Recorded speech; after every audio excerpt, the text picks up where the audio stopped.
আসসালামু আলাইকুম। ওয়ালাইকুম সালাম।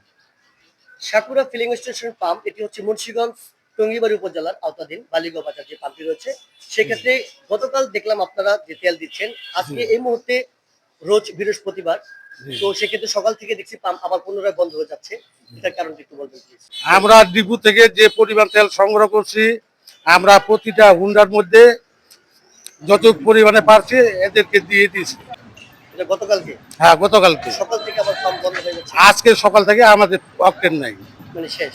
অকটেন শেষ হয়ে গেছে। এখন ডিজেল আছে ডিজেল আছে অল্প করে, এটা আমরা বিক্রি করতেছি। ডিজেল কত করে বিক্রি করছেন? 100 টাকা লিটার, 25 লিটার। আর অকটেন পেট্রোল বা যেটা আছে অকটেন আমার পেট্রোল নাই, আমাদের অকটেন 120 টাকা করে লিটার, মানে পুনরায় যে দাম ছিল সে দামই। আর সরকারি রেট দিয়ে দেয় এটি। আপাতত তেল এখন বন্ধ, আবার আসলে অবশ্যই আবার আসলে আমরা পুনরায় বিক্রি করবো। এটা আসলে জনগণ তো জানতে চাচ্ছে যে আবার কবে আসবে, এটা কি কোনো ধারণা আছে নাকি? না, এটা এখন ডিপু থেকে কোটা সিস্টেম করছে, আমাদের নামে কোটা বাইরে হলে আমরা এই তেলটা পাবো। পাবেন যখন নাকি রেনু হয়ে আসবে তখন থেকে আপনারা আবার জি, পুনরায় জি। তেল পাবেন। জি, জি। ঠিক আছে, আপনার ধন্যবাদ। আপনার নামটা বলুন।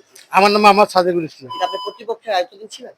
জি, জি। মালিক কর্তৃপক্ষ আপনি? জি, জি। ঠিক আছে। মুন্সিগঞ্জের টঙ্গিবাড়ি উপজেলার বালিগঞ্জ বাজার সাকুরা ফিলিং স্টেশনে আজ সকাল থেকেই বন্ধ হয়ে যাচ্ছে অকটেন।